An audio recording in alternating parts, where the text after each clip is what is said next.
সবাই যখন মৃত্যুটাকে ভীষণ ভয় পায়, আমি তখন হাসতে হাসতে আল্লাহর কাছে ভীষণ সন্তুষ্টি নিয়ে পৌঁছতে চাই যে আমি একটা ন্যূনতম ওই জীবনটা লিড করতে পারলাম, যে আমি একটা ইনসাফের হাসি নিয়ে আমি আমার আল্লাহর কাছে পৌঁছতে চাই। বাংলাদেশের রাজনীতিতে আবারও আলোচনার কেন্দ্রে উঠে এসেছে একটি চাঞ্চল্যকর নাম, শহীদ ওসমান বিন হাদি। যে তরুণ নেতার রক্তে একসময় উত্তাল হয়েছিল রাজপথ, সেই হত্যাকাণ্ডের প্রধান দুই আসামি অবশেষে ধরা পড়েছে ভারতের মাটিতে।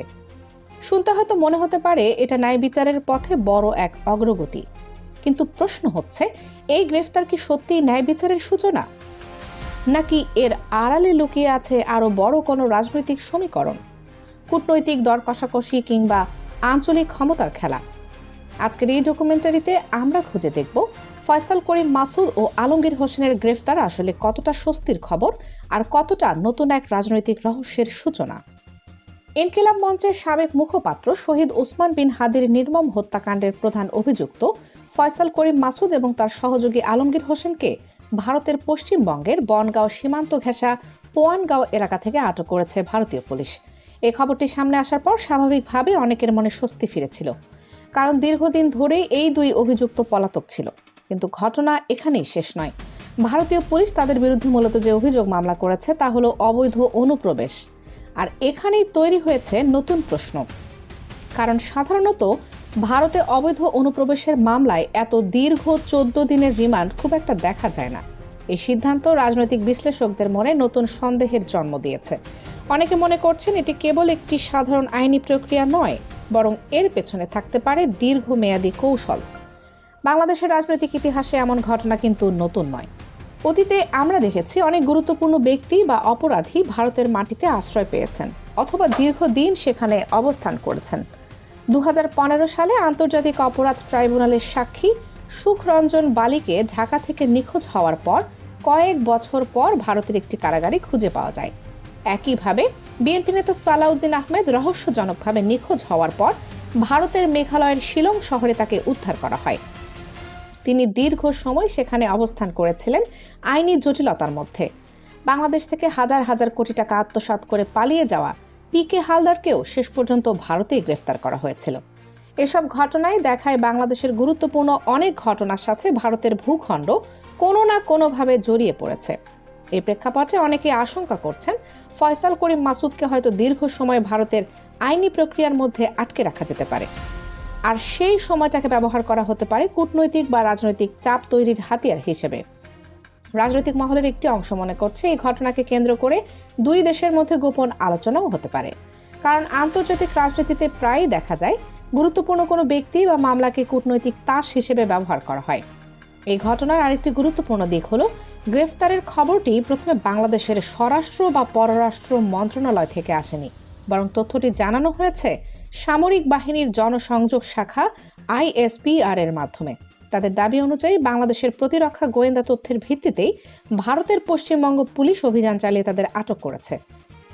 এখানেই আবার নতুন প্রশ্ন উঠেছে, একটি খুনের মামলার আসামি গ্রেফতারের খবর কেন সামরিক বাহিনীর সূত্র থেকে আসবে? এটি কি শুধুই তথ্য প্রচারের একটি প্রক্রিয়া, নাকি এর পেছনে রয়েছে আরো বড় কোনো সমন্বয় বা সমঝোতা? এই ঘটনার পর দেশের বিভিন্ন মহল থেকে তিনটি গুরুত্বপূর্ণ দাবি উঠেছে। প্রথমত, ভারতে আটক এই দুই অভিযুক্তকে দ্রুত সময়ের মধ্যে বাংলাদেশে ফিরিয়ে আনতে হবে। দ্বিতীয়ত, তাদের প্রত্যাবর্তনের বিনিময়ে দেশের স্বার্থবিরোধী কোনো কূটনৈতিক বা রাজনৈতিক ছাড় দেয়া যাবে না। তৃতীয়ত, সবচেয়ে গুরুত্বপূর্ণ বিষয় হলো তাদের জীবিত এবং সুস্থ অবস্থায় দেশে ফিরিয়ে আনা নিশ্চিত করতে হবে, কারণ অতীতে অনেক ক্ষেত্রে দেখা গেছে গুরুত্বপূর্ণ সাক্ষী বা অভিযুক্তদের রহস্যজনক মৃত্যু বা তথাকথিত এনকাউন্টার নতুন করে বিতর্ক তৈরি করেছে। অনেকে মনে করছেন ফয়সাল বা আলমগীরকে দেশে ফিরিয়ে আনা মানে কিন্তু পুরো রহস্যের সমাধান নয়, বরং সেটাই হবে তদন্তের প্রকৃত সূচনা, কারণ মূল প্রশ্নটি এখনও অমীমাংসিত। কে ছিল এই হত্যাকাণ্ডের প্রকৃত পরিকল্পনাকারী, কার নির্দেশে এবং কার অর্থে এই ঘটনা ঘটানো হয়েছিল? এই প্রশ্নগুলোর উত্তর না পাওয়া পর্যন্ত শহীদ ওসমান বিন হাদির হত্যাকাণ্ডের বিচার সম্পূর্ণ হবে না। এরই মধ্যে সামাজিক যোগাযোগ মাধ্যমে শুরু হয়েছে নানা ধরনের প্রচারণা ও অভিযোগ। একটি মহল দাবি করছে এই ঘটনার সাথে নাকি ডাকসু নেত্রী ফাতেমা তাসনিম জুমা জড়িত। এমনকি কিছু গুজব ছড়ানো হয়েছে যে খুনিদের গ্রেফতারের খবর শোনার পর তিনি নাকি নিজের সামাজিক যোগাযোগ মাধ্যম বন্ধ করে দিয়েছেন। কিন্তু ঘনিষ্ঠ সূত্রগুলো বলছে এই অভিযোগের কোনো ভিত্তি এখনও প্রমাণিত হয়নি, বরং অনেকেই বলছেন তিনি শহীদ হাদির রাজনৈতিক সহযোদ্ধা ছিলেন এবং তাকে পরিবারের সদস্যদের মতোই সম্মান করতেন। এই অবস্থায় অনেক বিশ্লেষক মনে করছেন এই ধরনের প্রচারণা রাজনৈতিক উদ্দেশ্য প্রণোদিতও হতে পারে। রাজনৈতিক অঙ্গনে আরও একটি বিষয় নিয়ে আলোচনা শুরু হয়েছে। কিছু মহল এই ঘটনার সাথে নতুন করে কিছু রাজনৈতিক ব্যক্তিত্বের নাম জড়ানোর চেষ্টা করছে। বিশ্লেষকদের মতে বাংলাদেশের রাজনীতিতে যখনই কোনো বড় ঘটনা ঘটে তখন সেটিকে ঘিরে ক্ষমতার লড়াইও তীব্র হয়ে ওঠে। আসন্ন বিভিন্ন নির্বাচন বা রাজনৈতিক সমীকরণও অনেক সময় এসব আলোচনাকে আরও জটিল করে তোলে। সব মিলিয়ে পরিস্থিতি এখনও অনেকটাই ধোঁয়াশায় ঢাকা।